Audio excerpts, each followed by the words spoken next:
Welcome to the Legacy Leaders Podcast. Are you doing the best for your client to help them create their legacy? Are you creating a plan that goes far beyond finances to help people ensure that it becomes the driving force behind all decisions? On this podcast, hosts Katie Beth Hand and Stan Miller will help you with growing your practice and your clients' peace of mind. Together, they bring the best and brightest minds to share with you how to help your clients develop their best legacy. And now, here are your hosts, Katie Beth and Stan. Welcome back to the Legacy Leaders Podcast. I'm your host, Katie Beth Hand, and my guest today is Executive Coach Rich Bruno. Rich, thank you so much for joining me. It's a pleasure to be with you, Katie. Thank you. Absolutely. So before we dive into our topics we have lined out for today, I was hoping you would give our listeners a little bit about your background and kind of your previous work history that led you up into being an executive coach. Absolutely. Happy to share that. So I am a 30-year supply chain leader focused on talent management and development. And I retired 5 years ago, almost to the day, from Johnson & Johnson. And I also have a small business that I run, which I did concurrent with my Johnson & Johnson career for a period of time, a long period of time. It's called the Max Challenge. It's basically a fitness and nutrition program. It's basically helping to improve the lives of others in health and wellness, mental and physical well-being. And then my most recent venture is as an executive coach for the last 5 years. I got certified as a John Maxwell coach, speaker, and trainer about 3 or 4 months after my retirement for J&J. And I've been coaching business owners, executives, and their teams. I do workshops and seminars, leadership trainings, some speaking. That's basically brings me to today.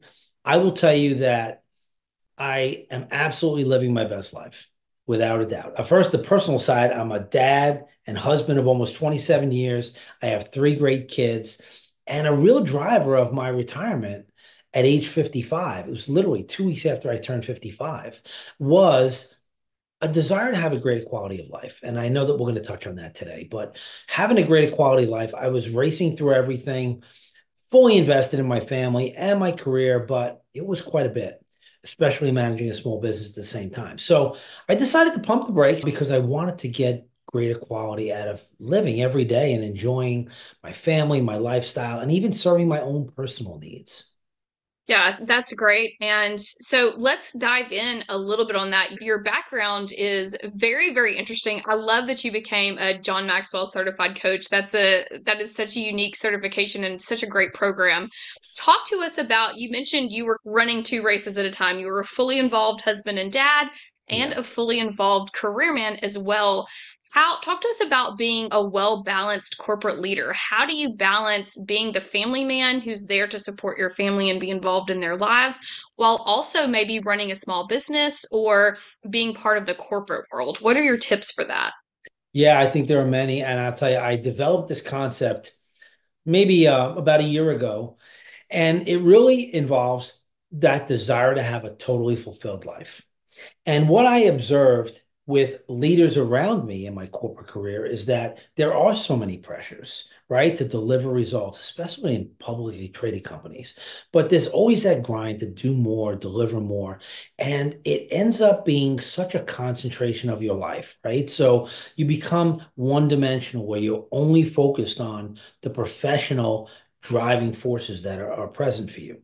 For me, the reason that I retired and what really spurred this concept of the well-balanced leader is that I subscribe to you can have it all. You don't have to just be one or the other. And I've been able to manage that balance. But the key is, and back to your tips, it's about making choices. It really is. Many senior leaders are so driven to drive those results, be that 10x growth performer. And that's all well and good. But my theory is that you can still do that and make choices for your own self-care, your relationships, hobbies, family, etc.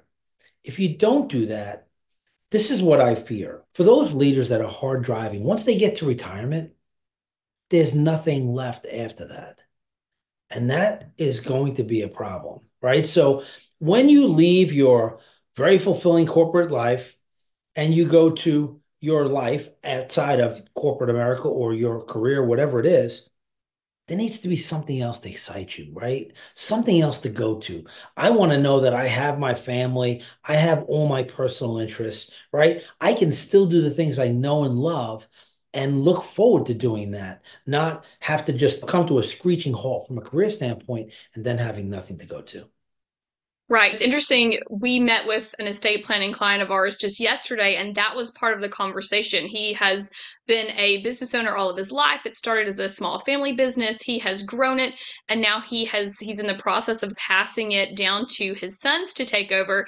Yeah. But all he ever was, most of his time and energy was spent on this business. And so he's struggling in these early years of retirement because he doesn't really know what to do. So he came in yesterday talking about maybe starting a new business and doing something else. And I feel like that's a conversation we have time and time again with our business leader clients. They have been part of this grind for so long that even after everything goes to plan and they are selling their business or passing down their business, they don't really know what to do with that free time. So the other thing that you said that I loved is that you can have it all. I love that concept, that idea that you can have it all. Is there a time or a story you can give us on something that you did for this that you did feel like you did really well, or something that maybe you didn't do really well as far as being a well-balanced leader and being the family guy and the work boss as well? You know what? I think the time leading up to that decision to retire, I wasn't doing my best job, right? So I describe it as being like a hamster on a wheel. So running a small business, anyone who's done that knows it's every bit of what you got and more, right? You're never off.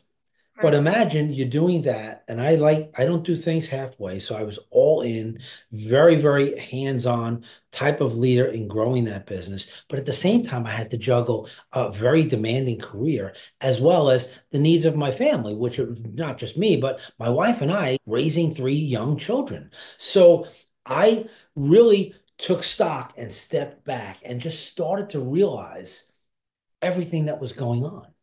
And I realized that I had to make a choice. And that's where the well-balanced leader concept really came from. I refined it over the last year, and I could talk about the slices of the pie that get developed in it. But the point of all of it is that I realized that I wasn't doing the things that I really wanted to do at the depth and level that I wanted to do them at. Right. So I was at all the practices. I went to all the games, the recitals. I did all of that, but I raced through all of it. And I wasn't liking that. And it was such a tough grind that after 7 years of doing the small business and my career and the family growing up along the way, it was time to just rethink what would be best. What kind of lifestyle would be better than what I had previously? So, yeah, I think the learning was I could do it better and then making choices to do it better. Absolutely. So you became an executive coach. Talk to us about what that means and what are the elements involved in being an executive coach? What do you walk your clients through? Yes, so I do a few different things and I've served a variety of clients. But specific to the executive coaching, where there's really great value is working alongside a CEO or senior leader and or their teams to help the organization be optimized or to help a business scale its growth. Either way. So it could be with business owners, it could be with organizations, larger organizations. And the real value is in really breaking down the pain points that an organization has. And I've surveyed this and I know what a lot of those pain points are. Just digging into those pain points, understanding or discovering what it is about those pain points that can be improved or changed. And working alongside the executive and their teams to make those improvements. A few examples. Some companies really struggle with hiring and staffing. Is their selection process just not robust enough, where they're not putting the right people in the right jobs? That's one example. Prioritization and time management is usually one of the top things that if you ask most people, they struggle with that. I have a tried and true approach to breaking down prioritization, how to execute to your best level by way of this prioritization exercise. And that really helps. It filters down through the whole organization. Another example of that where it can help an organization is in the organizational culture. Are you creating a space where people want to come to work? And if you're not, then when you start looking at your metrics like retention, right? You see those things are lacking. People are not fulfilled. They're not growing. They're not moving up in the organization. Those are things that really effective leaders know how to address proactively. And then on the topic of leadership, I do group leadership training that can be applied to these organizations as well. So just a few different examples of like how they can be, those particular tools that I have can be applied. And they really come from 30 years of experience as a supply chain leader, leading and developing teams. It comes from learning how to stand up my business on my own from the ground up and really focusing on the most important things: fiscal discipline, your operating processes, the people you hire. And I can go on and on, but just taking the value from those experiences and bringing that forward to organizations, I find is really invaluable to them. That's great. Would you say you have an ideal client? What would an ideal client look like for you? My ideal client, I would say, is a CEO in their organization of maybe 50 to 100 people, where they are not completely mature as an organization. They have those pain points. So my ideal client is someone who's saying, you know what, recognize that after this conversation, this discovery session, we need help, right? We can't retain talent. We can't find the right candidates. We can't develop the right culture. We're not cultivating a leadership, the right leaders in our organization. So that would be my ideal client. That's great. A great answer, and certainly something that's needed in the field. I could think of multiple clients that we have that would be very helped by your services, certainly. To change topic a little bit, you mentioned something before as we were speaking that I found very interesting. Talk to us a little bit about annual goal setting. What is that and what is the purpose of it? Yeah, I've worked with so many people on goal setting, whether it's organizations that really need structure or whether it's individuals. And I practice this myself, right? So I'm taking my experiences from corporate America and I'm applying them to myself and to the people that I work with. The annual goal setting process is, in effect, a way to document and hold yourself accountable to executing plans. That's really what it is. Now, there's an element of this called SMART goals. There's an acronym for this, which is really that they're very measurable, right? They're achievable, they're realistic, and you put a time-bound element to it, right? So when you write goals, you want to make them very specific. Let's just use an organization as an example. You want to set not only annual goals, but I also work with organizations on strategic planning. What's the 1 to 3 year view of what you want to achieve so that you can build back the people, the resources, the technology, all of that. But when you look at annual goal setting, it's about documenting really what your key priorities are for the company, why it's so valuable to document them and to put an action plan against that. Even more importantly, because that's where you really drive the results, is that that becomes a communication tool and a measuring stick for the organization. You could look at these goals and say, okay, are we on track? Take it a step further. When those goals cascade down to departments and individuals, that's the meaningful conversation you can have with your team member. We had these three goals to achieve. You contributed in these ways, and you could more objectively assess a person's performance by having structured goals. The other thing is it gives you direction, right? Without a written goal, you really don't know where you're going, right? You certainly don't know how you're going to get there. So I feel like structured goal settings always for me has been a game changer. And I measure myself against them on a monthly basis.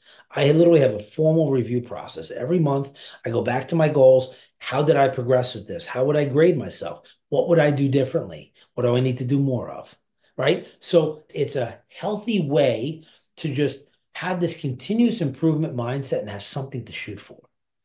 Absolutely. That makes perfect sense. And I love that entire thought process. And I love that beyond annual goals, you mentioned having monthly goals, just something, like you said, something to shoot for, something to measure things by. I do feel like in the corporate world, when you don't have a very specific written goal, whether you're the business owner or part of a team, it's easy to wander off the path and get lost and lose that sense of productivity. And so I love the idea of setting larger annual goals. And then I like the monthly check in idea. Sometimes, as you were talking through, I could tell you'd really thought out the monthly check in process and Mhm. taking that taking a few minutes each month to really take a harsh and very realistic look at, did we progress this month? Did we actually make progress? What went wrong? While that's not any fun, if things aren't going as you hoped they would, I can definitely see how taking a few minutes to do that would better to catch it after a month or two than a year or two or 5 years or 8 years or 10 years without drifting, without really staying on track and reaching that goal. So I love the whole process you have laid out for that. And is that something you help your clients Absolutely. with? Do you help them think through what their goals should be and map those out? I absolutely do. We build it from the ground up. It's their goals, not mine. Where I really have been helpful, whether it's with an individual or with organizations, is by being that accountability partner, right? So what I love to do is not only measure the goals and make them very, very visible and tangible for everyone to execute their plans against, but I also use it to rationalize how we're spending our time. So when you think about priorities, the first thing that comes to mind for me is, okay, I use my calendar very religiously. My calendar is my roadmap. And if the things that I want to achieve on my goals are not on my calendar, then I'm not spending my time on the right things. That's the way I look at it. And I do that with organizations. Okay, what did we achieve? How are we managing day to day, week to week, month to month? And are they driving back to those goals that we committed to? So that's very So important. it's so simple and so logical, but something I don't think a lot of people have really taken time to think through. Does your calendar match your goals? I absolutely agree with you. Most people do not do that. And that's Right. what I found just through my own practical experience and deploying this. So I do think that goals have always served me well because they help me to be driven and accountable. But I can also measure my progress. That's the other thing. Like I know good from bad. How did I Right. do? It's not this subjective. You make the goal specific, you measure it, you know how you did. Right. One goal I know that a lot of our clients and our listeners to this podcast as well always have in the back of their minds is the goal of retirement. So, talk to us about retirement. As you put it, the next chapter, the best chapter. What are your thoughts on retirement and planning for that, and your tips and advice about retirement? Yes, thank you for asking that. First of all, this is not just a willy-nilly, you wake up one day and say, yeah, I think I'll stop working tomorrow. I think it should be purposeful and planned. Okay. I did that. My quick story is I was 6 months from turning 55. I was driving home and I'm like, I got to make some changes. Like we talked about this, right? So the very first thing I did is I called my financial advisor on the way home. Greg, have a crazy question for you. Can I retire at 55? And without even a breath, he said, you absolutely can. You just have to make a choice what kind of lifestyle you want to live. So he put it back on me. Okay, so in other words, are you going to be active, be an earner, have a lifestyle you want, or are you going to make choices? You can still retire. You may have to live a different way. Fine. I drove home, walked in the door, said to my wife, we need to talk. She said, what's wrong? I said, nothing's wrong. I want to retire in 6 months. And she's like, that's fantastic. 100% of the, so the point of all of this is make sure that you have those boxes that you need to check for retirement. Obviously, the financial one is a big one. Can I live going forward and support myself without an income or with maybe a subdued version of an income? Whatever it is, Right. make that plan. What is it I want to do when I retire? Some people just say, you know what? I'm tapping out. I've had enough. I don't want to work. That's cool. You might have a retirement plan. You're set. Whatever. But again, find the boxes you need to check. Financial, what is of interest to you? What do you want to do after you retire? Too many people retire and then say, oh, what do I do? Oh, geez, I thought it was going to be different. Or, yeah, this isn't as great as I thought it was going to be, right? That's not good. Now, again, you can't predict everything, but my point in all of this is have a plan, think through it. I thought through it. I knew what my motivators were. I knew what my why was. I was very clear on my why. Yeah. And I believed enough in myself and I was willing to bet on myself that I was willing to carry forward and solve for the things that weren't quite as certain for me. Right. So just understand to the best of your ability what you're getting into, why you're doing it, and what you're going to go do next. And try to be as clear about that as you can. Yeah, we touched on this kind of in conversation before the podcast, but we have so many clients that have been lifelong business leaders and business owners and CEOs and in the corporate world that retire. And then within a few months, they're back in our office, maybe telling us they want to start a new business or a new venture because they had this vision of retirement, but really no solid plan. I remember we had one client who'd been a business owner that grew his business and then transferred it, and he came in after 3 months of retirement and said, if I play another round of golf, it'll kill me. I thought that's what I wanted to spend retirement doing. I've done it. We've traveled some. I've golfed. There's that purpose. They're missing that purpose. Business has always been purpose. And I like that you help people think through the retirement process more on the front end. What is that really going to look like? Not just financially, although obviously that is extremely important, but also on the purpose side of things. You can retire, but are you going to still find something that makes you feel fulfilled? Or are you going to be back in here 3 months now, 3 months from now, 6 months from now, sick of golf and trying to figure out what your next step is? I like that that's kind of something that you help your clients think through. That side of retirement doesn't get talked about nearly enough. It's typically the financial side, maybe even the business planning exit side, but we don't talk to clients and people enough about the mental difference that happens when they've been a lifelong hard worker and then they retire and golf may not be enough purpose for them. Yes, if I can comment on that, I just believe everybody should have an exit strategy, whether it's a person or a business. And with that exit strategy, there should be some scenarios that you can play out, right? Because you don't know it all and you can't anticipate everything.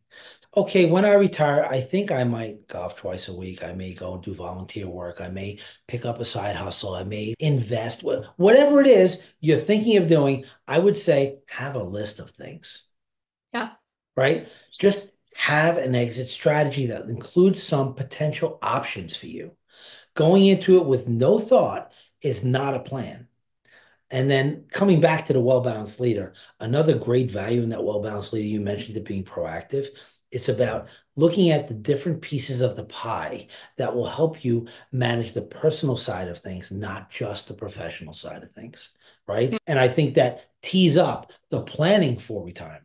So Right. helping clients with an exit strategy is something I can do based on my own personal experience, everything we just discussed around the thoughtfulness, and using the well-balanced leader to decide what it is you like to do, or maybe even some future goal setting. What is it you want to do going forward, right? Makes perfect sense. So, Mm. with moving along that vein of being well balanced, another thing you talk to your clients about is health and wellness. How does health and wellness play into being a great leader or a great business owner? Why is that important? It is extremely, extremely important, and I'm so glad you brought that up. So I don't look at this as a selfish statement. I'm going to say it. Some people hear it as a selfish statement. I take care of myself first so I can take care of others. And that's the self-care slice of the pie in the well-balanced leader. Why that's important for even a business leader, if you want to turn it back to professional, right? Why self-care is so important for a business leader or an owner or a CEO, whoever it is, someone with significant responsibility, is because once you take care of yourself, you're in your best position to be most clear, most productive, most energetic by just taking care of your own physical and mental well-being. And that can take on many forms. We don't have to go into all the different ways, but I recommend certain approaches. And it has a very routine-based approach to starting your day. Some people like to meditate. Some people like to read. There's an element of exercise. There's quiet time. There's journaling. There's so many different things that you could do very purposely, which does include a physical element. And the physical element does not have to be a hardcore cardio hit training program. It could be a fast walk. It could be just a 20-minute walk. So there are so many different ways to get at self-care. It's very individualized, but it's critically important because it drives chemicals in your brain as well that help you to be more clear, productive, and energetic. And the nutrition part of that's also very important. Fueling your body in the right way. That's a whole nother element of it. But the physical and nutrition elements that come together that drive better mental and physical well-being drive all the other executable things that you want to do as a professional. No, I could not agree with this more. And that's why I loved that we got the chance to touch on it. In my own life, I know that when I am getting enough exercise and taking time to do my quiet time every day and eating things that are good for me and getting my steps in and drinking enough water, that's when I Yes. really struggle with. I'd Mm, rather be drinking coffee, I'd rather be drinking Dr. Pepper. But when I'm doing those things, I can tell I am a better leader. I am a better coworker. I am a better wife. I'm a better mom because I feel better. I feel more confident. I feel more energetic. When I'm getting enough sleep at night, you wake up, and good night's sleep can make you a completely different person the next day than the one you were before. And this is one of those things that I don't think anybody ever really talked about, and maybe they did, but I do feel like this idea of self care really emerged during those COVID days when all of a sudden we weren't grinding. We weren't the hamster on the wheel we had been in previous years. The world to some degree slowed a lot or stopped for a lot of people. And that was one of the first times I know in my career life that I really stopped to think about and realize how hard the grind was. You mm, don't realize you're in the grind when you're in the grind. You don't see yourself on the wheel until it stops turning. that's right. And so I love that you're coaching people through this because as a former workaholic who is trying to make sure that I slow down and make time for other things in my life, it can be very difficult for people like me to focus on things like health and wellness. So, what would your tips be for your clients that come in that they have been grinding for years and they are workaholics? And what are your suggestions for them as far as focusing on their health and wellness? Yes, so I will give them recommendations on ways they can adopt a consistent routine that works for them, right? It could be a morning routine, it could be at night, it could be anytime, it could be during lunch, but just something that incorporates a steady dose of self-care, right? Which I mentioned a lot of the different elements of it, but it does include physical exercise and good eating and drinking plenty of water, like you mentioned. So my role in that is helping them to find a process that works for them, helping them to stay accountable, and then helping them to see the benefits of doing that. The other thing that's really important that I do want to go back to is I always set objectives with clients when I start with them. What is it that you want to achieve from this? Where can I add value for you? Right. So that can take on many forms, but I do think there's an element of goal setting, right? And when I mentioned goal setting earlier, I think we did it in more of a slant of, okay, business related organization. I failed to mention, I also set personal goals, right? And then I take it back to the calendar. My personal goals go on my calendar. If I have an intention to have one-on-one time with my kids, I put it in my calendar. Sounds silly, but like, do I have to remind myself I'm having breakfast with my daughter? No, but I do because I live by my calendar, right? Right. So the goal piece is critically important. I think where I feel that I'm adding the most value with any client is that at my core, I want to help people live their very best life. That's what I want. Like I've been privileged to experience. And Right. I want to influence them to live their very best life. And that means different things to different people. But just identifying that and building a plan that they can execute to improve their life, that's a win for me. It could be with leaders of organizations that need balance. It could be with individuals that are just stuck in bad habits. It could be with business owners that think they have to do it all. They can't hire anyone and they just stuck in doing things the same way they've been doing it because that's all they know. So it's getting people to break out of a bad habit, routine, what have you, and just implement more positivity in their life to help them to be more fulfilled. That is fantastic advice. And I love it. I love your whole outlook and your coaching program. If our listeners are interested in getting connected with you to either hire you as an executive coach or bring you in to meet their team, or if they have more questions, what's the best way for our listeners to get in touch with you? Thank you for asking, Katie. The best way is going to my website, richbrunoconsulting.com, and you can go to click a free 30-minute session with me. In fact, I would offer that to all your listeners. Go ahead and do that. So we need to develop a rapport. I'm a relationship builder. I want to know about the potential client, what their needs are, and see if we're the right fit, right? So I would encourage anybody with a question, or if there's a more severe need, like immediately, to work together. Either way, go to my website, richbrunoconsulting.com, click on the free 30-minute session in the top right corner, and set up time for us to talk. I would love to get to know your team members, your clients, and find a way to help them, whatever that might be. That's great. So for everyone who joined us today, thank you so much for listening to the Legacy Leaders podcast. I'm your host, Katie Beth Hand, and my guest today was Rich Bruno. For more information on Rich and the work that he does, be sure to visit richbrunoconsulting.com. For our listeners, don't forget to sign up for that free 30-minute consultation.